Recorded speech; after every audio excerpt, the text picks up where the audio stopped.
the ability to go off plan without it turning into an all-day binge fest is an also very valuable skill that I think we should probably train. Yeah. Which, because I'm sure you get guys during competition prep that go so dialed in, they don't know how to not be dialed in anymore. When we're looking at the more physiological side there of, obviously talked a little bit about the psychological there, but when you're reversing someone out of this show environment, like calories are tanked, cardio is super high, all the things that need to be done in most scenarios, how are you kind of tiptoeing out of that? Because it's very commonly rushed. And I think people don't really understand how incremental it can or perhaps should be. They'll add on 1,000 calories, but they'll also drop cardio and maybe a load of anabolics and stuff. It's like, you're not actually adding 1,000 calories now. You're adding 1,000 calories, doing 500 less cardio and making yourself less assisted, whatever you want to call it, right? So how are you tiptoeing people out of that type of environment? I mean, to your point, that's that's the accurate assessment, right? Is like, you're not just manipulating the one variable, you're looking at multiple variables at a time. So rather than just simply going straight to like, here's 1,000 calories up and we're going to pull this out, we're going to keep a little bit of cardio in. We're going to keep the step target up. How did you enjoy steps? One of the things I find is like, obviously as we get closer to a show, we're trying to reduce fatigue, so steps go right down. Well, I can tick multiple boxes by saying, hey, you and your wife, you're going to go for a morning coffee, you're going to go for a walk. So we're going to get steps in. We're going to reconnect that way. We're going to psychologically and physiologically keep some activity, so we're not just blowing out with food, because we kind of know most people are going to want to overconsume to a degree. So we can sort of control that window. I'll titrate food up a little bit, but also allow for the fact that I know that you're probably going to have that extra meal every 2 days. Like, you're probably going to so I'm not going to give you 1,500 calories more. Like, you're going to go straight to 600 carbs unless you're probably maybe healthy enough for a rebound window where you can kind of maximize that environment. But we're going to do, maybe 100 grams carbs more, but I'm also going to allow you to spend that first week where you go with friends and family to a few extra meals, because that's going to add another, if you average it out, maybe 200-300 calories more per day. And I'll pull down cardio, because I don't know why people hate cardio in off season, but as bodybuilders, powerlifters, whatever it might be, your cardiovascular health is essential. I'm going to keep some cardio work in. So we're going to do, whether it be bike, Stairmaster, treadmill, like roller, or something that's going to be aerobically beneficial. I'm going to keep that in, because we know it's going to keep you in check for a little bit. And I'm going to give you a little bit more steps or activity in a range. So if you were doing 6,000 because I was trying to reduce fatigue coming into your peak week, let's go to 8,000, 9,000, maybe 10,000, or just take your Fitbit off for a while, psychologically stop tracking stuff, just go for a walk and have a coffee. Cool. Then you come back, you've done your steps. When you look at the, non-prescribed steps around training, going to get groceries, etc., let's just go do that. So understanding the athlete, again, the individual answer there is like, where is that person? What do they need? Some people might benefit and capitalize on that window. They're healthy. They finish their prep strong. Their body's in a good position. Their blood work comes back good. Okay, well, we can probably capitalize on this and push into a rebound growth block. Maybe an 8-10 week accumulation phase. We can put some weight on the bones and sort of grow out of it, and then pull back down to get a little bit healthier. Some people might come out of that and say, we've got their blood work back and every marker is shot that we expect to see is shot. Okay, we're going to spend some time putting you on your ass, getting your body healthy. And that might mean nutrient deviation. It might mean, diversify nutrient intake. It might mean less work, bring stress markers down, bring some inflammation down. So it's understanding that athlete. And I don't think anyone can have a one-stop protocol for that window of time. When you're looking at that athlete and assessing whether a rebound is a viable strategy, what are you looking for there? Because, there's going to be many, many people who have justified many, many things on the premise of like, bro, after your show, best time to grow, whatever, which I'm sure is probably not the case more often than not. So what are you looking for there in terms of feedback to be like, no, actually, this is a goer? So obviously blood markers are going to be important, right? We want to see where the liver and kidney function is. Is that actually in a position, if this person's enhanced, are they actually in a position to grow? Naturals, I love working with naturals because they have to go even harder than most people actually train enhanced. Generally going to find their testosterone is so bottomed out. If they get to a genuine stage condition, their test levels are so low that they're probably not in the position to try and get bigger. It's not an anabolic window for them, but we can at least start to get food back up where they start to replenish and recover and the system reactivates. So we can do that. But we're also then looking at, okay, well, where are you psychologically? Where are you physiologically? Where is your life right now? Because you might have just tanked everything to get this prep, and like you're going for your pro card, or you were like, I just need to go all in on this thing and see how we do.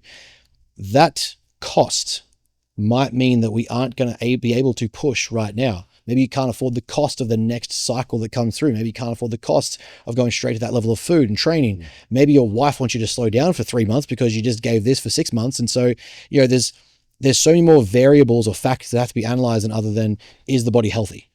Like, yeah, your body might be healthy, but is your life healthy to sustain that window of time? Or do we need to spend time getting you healthy to then maximize? For an easy example of this is me and my coach right now. I came out of my show in May, early May, first week of May. Now, at a condition level, it's the leanest that I ever got. And I was like, perfect window to grow. Like, let's capitalize on this. He said the same thing. Blood work came back and said, let's hold that real quick and slow down. You have America coming up in, I think it was like 8 weeks post show. There's going to be, I'm not going to have the supplementation that I need to really maximize consistency anyway. I'm not going to have the things in place where we're over there for business and for travel and for work. So training is going to be a kind of like get it done, but it's not the priority. So does it make sense if my blood work isn't good and my health isn't in check to go, let's push a growth phase just because I'm lean? So we looked at that and said, okay, well, how about we get healthy, maximize this window of time, get our blood work drawn, and then get blood work drawn again before we go. Then when we get back from America, it turns out blood work came back. I'm in a position to go. So we're looking at beyond just the physiology of the body, what are the life factors, the emotional factors, the relational factors, financial factors that are going to go into that growth window? Because if your physique is right, but the rest of your life is in a terrible position, that in and of itself isn't an anabolic environment. So for you with that America show, how far out was that decision made that it's good or not? Because, there are going to be a lot of people who have like this show, then this show, and there's going to be a small to moderate window between them. And in their head, it's like, this is non-negotiable, right? And I'm they might ignore many of these things that you're talking about here because in their head, it's a non-negotiable. So like, how close was that decision made? And what I guess would have been like the red flags primarily that you were using to make that decision? So it wasn't America's a show, sorry. So it was my last show in Australia, which was the 3rd of May. Yep. So we looked at the physique at the time with the condition that I had from the national show. Got off stage with coach. He's like, go do this, that, and the other, relax. Then we drew bloods, I think, the end of week 1, right? There's no real point drawing blood straight after the show. We already know that acutely they're going to be so either elevated or down in ways that we know what they're going to be. So it's not going to really tell you anything accurately. So at least gave it, I think it was a week, 2 weeks to just sort of baseline out, get food back in, nutrient diversity, rehydration, electrolytes, and kind of just get there. That 2-week window, then we took bloods from there. And then looking at the elevated numbers, so liver and kidney were quite high as to be expected. Testosterone was obviously, it is in a fine position. Obviously, it's supplementation. Heart numbers, heart rate, blood pressure, things like that, where they were expected to be seen. We looked at that and said, okay, well, let's see how this responds in another 6 weeks and see if it's heading in the right direction. So I got my second round drawn literally the week before we left, or the week that we were leaving. By the time I got over here, coach got the bloods back and we could see there was a genuine reduction in the elevations that we got from 2 weeks out. So we could see the body was getting healthier. So that with injuries, niggles, and like just the psychological state of business, we're trying to get back, when you do something like a meet or a prep, right? It costs a lot. You dedicate a lot of your time. So maybe your business isn't the ultimate priority just that period of time. So we knew that coming over here was a big, be in America, get the content, be with the people. So it's a big push for us where business was reactivating the priority. And so those factors kind of led to that decision to say, hey, psychologically, emotionally, physiologically, let's wait till the other side of the America window and see what the body is like, what the bloods are like, and what the health is like to determine that position. So it's going even just beyond the physiology, the bloods, the lipids, and saying, where is the entire environment? And is that going to be a structured window for the anabolic phase we want to achieve, the growth phase we want to achieve? Is that set up now for that to be optimized? Sure. So how far out are you planning your shows? Because if I'm listening to you correctly, it's like you're looking at this year, maybe a 2-year out, and here's when the show is going to be, then here's when America trip's going to be, because everything based around the shows? Yeah. So I will base around the shows, and then I'll base around anchored calendar points. So if I know, so we generally come, I think last time that we were here is August, but we'll generally come summer in America. So we'll know generally pretty well, that's kind of going to be a window of time we have to isolate. time block it in the calendar. But that it's also telling you that's going to be the time you're going to focus on the business. You can't focus on. So, okay. Exactly. Yeah. And that gives us a good indication of where a priority is going to be. So which was why we looked at, is it healthy enough for a 6-8 week growth window where we can capitalize on that condition that we're in, insulin sensitivity, the ability to generate tissue and try and drive up some volume and growth. Blood work came back, said no, because there's no point pushing this right now when we have only an 8 week window. And then America, there's not going to be a growth block in that. Mm-hmm. So it makes more logical sense to focus on getting healthy, maximize the business, get that rebound of post-show content, attention and interest and excitement, capitalize on that, go to America, come back. So we use those sort of moments or checkpoints as the time blocks to determine things. And when we're looking at shows, I'll reverse engineer 12 to 18 months. I like to have a deadline date or at least a fixed window of time and then go, okay, from back here, in an ideal world, how might this prep go? And that can be for me, it can be for my clients. And I'll even ask them in that window, it's like, hey, we're 12 months out. What exact things are on your calendar right now that are non-negotiable that have to happen? Mm-hmm. And that way I can pinpoint into them. Like my youngest client we just had on stage with 18, got his pro card in the natural world. Fantastic. He told me, I'm graduating high school. Mm-hmm. As a reward, my mum is taking me to Bali. I was like, okay, fantastic. Let's be a little bit earlier. Let's pre-prep this situation, make sure you're a little bit leaner, a little bit more sensitive. You're going to be a little bit more beneficial, in good position, so that when you come back, we're not behind the 8 ball. So I'll use those fixed windows to mentally and emotionally make sure that we're prepared and aware of that. Otherwise, he goes to Bali, blows out, comes back. We've got to aggressively attack this thing to try and catch up. So the key for me is having a conversation with clients. What are the fixed windows? What are the non-negotiable times where it's like these things are going to happen, or there might be a wedding here. It's like, okay, we could then plan into those or plan around those, how we prepare for that situation so that we don't fall off or fall behind or, mess things up. So for that one client who maybe isn't in a good spot post-show, mm-hmm. perhaps 8 weeks from the show isn't that different to 8 weeks before. And what I mean by that is they're still doing a decent amount of cardio. Yep. Food is titrating up. For that person then who has the opportunity to do that growth phase, mm-hmm. well, how does the approach differ? Because I'm going to presume it's not boxes of donuts and right? I mean, right? Yeah. So how does someone capitalize on that sensibly if they're in a position to do so? So I think the big thing there is just maximizing the variables that are most impactful. So we are going to obviously titrate food. There's going to be a quick jump in calories, mm-hmm. but we also got to manage fatigue, right? For people who don't realize there's a fatigue debt to prepping. You don't just magically get out of this fatigue debt that you cost. I kind of give this analogy. Let's say you start the prep with $20,000 in the bank and each week is $1,000 deficit. You're deducting that every single week. So by the time we get out of prep, let's say you do a 30-week prep, a 28-week prep, you're $8,000 in the hole. So we have to manage fatigue alongside managing your increase in food. So perhaps some extra output days, maybe I push you to a 4-day training block instead of 5 or 6. Mm-hmm. You're doing posing, cardio, training, 2 sessions a day, whatever it might be. I'm going to pull some of that down and try and just maximize some high effort, big block exercises, big block training volumes, get in 4 days, get out. We're going to focus on maximizing the variables like sleep for recoverability, like emotional regulation so that you can de-stress. Why is de-stressing important in a growth window? Well, that we know your cortisol is going to come down. It's going to be more anabolic than if you are highly stressed and in a sympathetic state. If I can get you to relax, you're going to have a greater response to the food we're putting in, and you can have more of a growth window optimized to those outcomes. So it might not necessarily mean we're just throwing everything at the kitchen sink. If you're enhanced, we're going to titrate some basic drug loads, mm-hmm. but chances are you've done a high load, inside your prep, pulling some of that down and just sort of taking some of that inflammation stress away so that we can drive that window with as little as possible, or I guess not as little as possible, but enough where we're going to get the response that we want without increasing the negatives of what the prep's already done. Mm-hmm. So you still got to be cautious of those health factors, right? We can't just simply throw everything and just dig you into the ground, because then at some point we have to pay that cost and pull back anyway.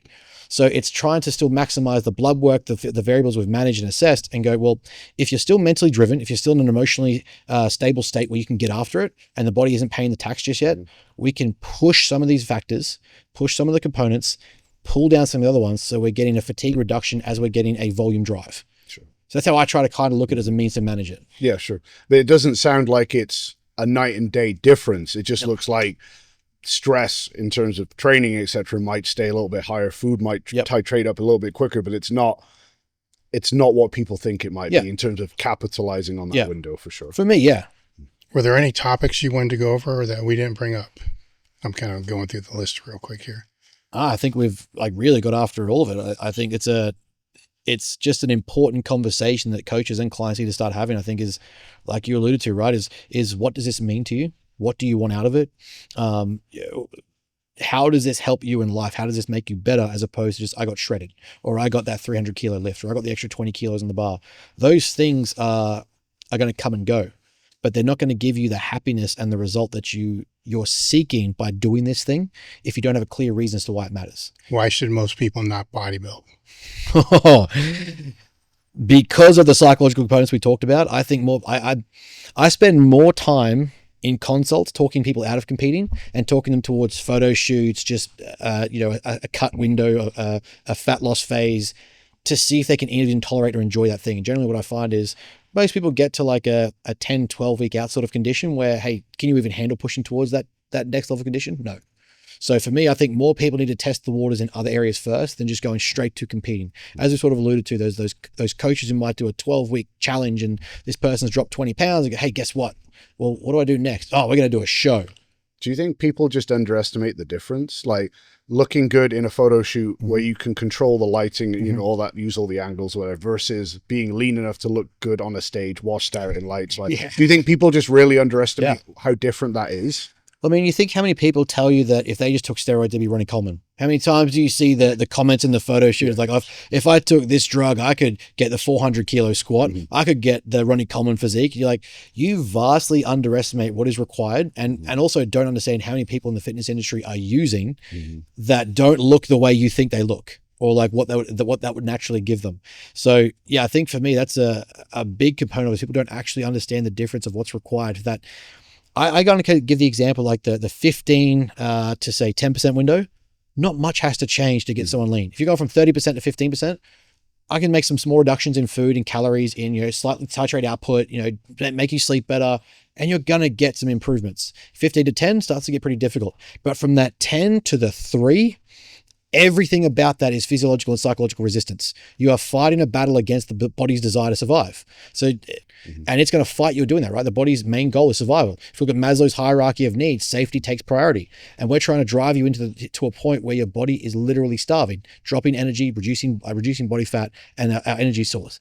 So for me, the things that are required to get from 30 to 15 to 10 aren't that difficult. You can get photo shoot ready at around that window of time.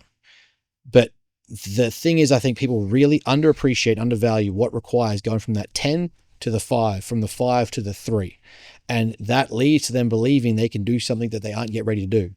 And then if you look at all the conversation we've had around the psychological readiness, assessing the position they're starting from, you go in with that overconfidence, that overcockiness, it's going to be a lot harder for you to say, hey, this is going to take 2 years. Well, the biggest thing they don't get is that photo shoot is typically the start time that you would start prepping for a show, which is another 12 weeks. Yes, exactly right. Like I would argue getting to that photo shoot position is a great condition to operate the prep from.